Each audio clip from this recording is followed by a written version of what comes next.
तो अब आ चुके एक्सरसाइज 3.3 के क्वेश्चन 15 में क्या दे रखा हमें, cot 4x ब्रैकेट में sin 5x plus sin 3x bracket में, तो ये हमारा LHS हो गया। तो हम इस पूरे को सबसे पहले LHS उठाते हैं। तो हमें क्या दे रखा है, cot 4x ब्रैकेट में sin 5x plus sin 3x। तो मैंने देखा ये मेरा फॉर्मूला बन गया। साइन मतलब ब्रैकेट ब्रैकेट वाली चीज देखो, sin c plus sin d बन रहा है ना, तो मतलब c की वैल्यू क्या आ गई 5x और d की वैल्यू क्या हो गई 3x। तो मैं इधर फॉर्मूला लगा दूंगा sin c plus sin d का, और इसका फॉर्मूला मुझे पता है 2 sin c plus d by 2, ठीक है, इनटू में cos c minus d by 2। तो यही चीज मैं इधर पुट कर देता हूं।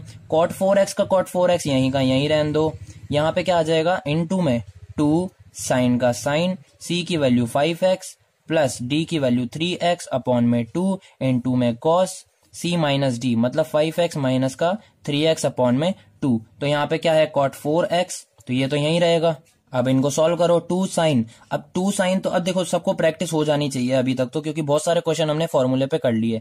5x प्लस 3x होता है 8x और 8x बाय 2 हो गया 4x। तो डायरेक्ट लिखो यहाँ पे 4x इनटू में cos का cos, 5 में से 3 गया 2 बचा, ठीक है, 5 में से 3 गया 2 बचा मतलब 2x, नीचे भी 2 ऊपर भी 2, तो 2 से 2 कट गया, क्या बचा यहाँ पे x बचा। तो ये डायरेक्ट करो, ऐसी चीजें मतलब शॉर्टकट में करना सीखो। हम मैंने बहुत बार बता दिया, हर क्वेश्चन में मैं बता देता हूँ अच्छे से, तो अब करना सीखो, डायरेक्ट करना सीखो।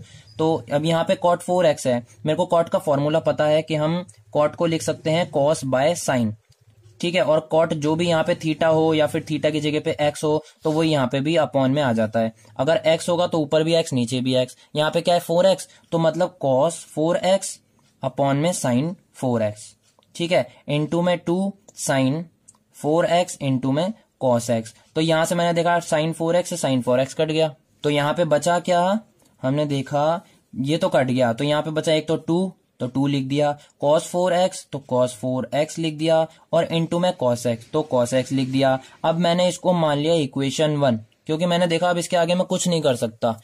हमें लाना क्या था cot x sin 5x minus sin 3x, तो ये चीज मैंने देखा नहीं आ रही, तो अब मैं ले लेता हूं RHS।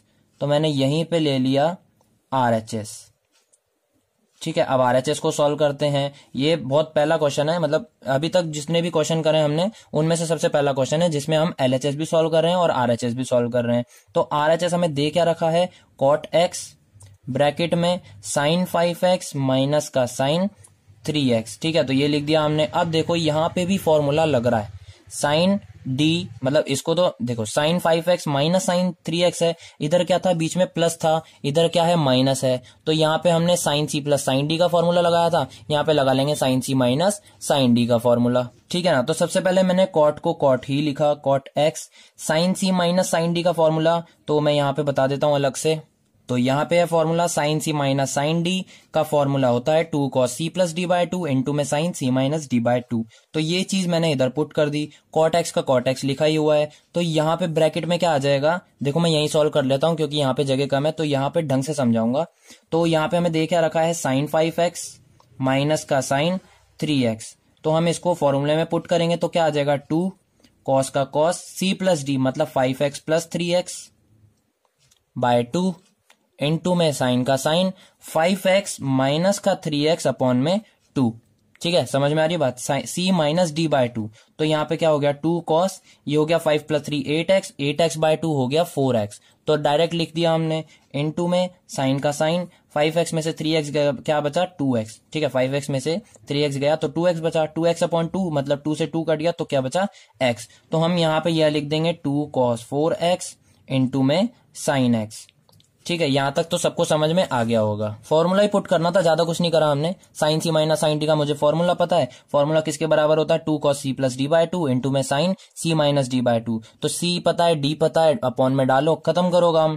तो कॉट को अब मैं क्या लिख सकता हूं, यहाँ पे मैंने जो यहाँ पे लिखा था कॉट को क्या खोल के लिखा cos अपॉन साइन, तो यहाँ पे भी क्या हो जाएगा cos अपॉन साइन, पर यहाँ पे हमें cot x दे रखा है, वहां दे रखा था 4x दे रखा था इसलिए 4x अपॉन 4x लिखा, यहाँ पे x दे रखा है इसलिए cos x अपॉन में sin x, ठीक है। यहाँ पे क्या है इनटू में 2 cos 4x इनटू में sin x। तो अब मैंने देखा यहाँ पे sin x से sin x कट गया, तो अब देखो क्या बचा यहाँ पे 2 cos 4x इनटू में cos x, और यही हमारा हो गया ना भाई, यही तो हमने इक्वेशन में करा था, मतलब इसको इक्वेशन 2 मान लो, तो हमने प्रूव कर दिया कि इक्वेशन 1 इक्वल्स टू है इक्वेशन 2 के, ठीक है ना। तो मतलब LHS इक्वल RHS प्रूव हो चुका है, तो हेंस प्रूव्ड। यहीं पे हमारा एक्सरसाइज 3.3 का क्वेश्चन 15 भी खत्म होता है।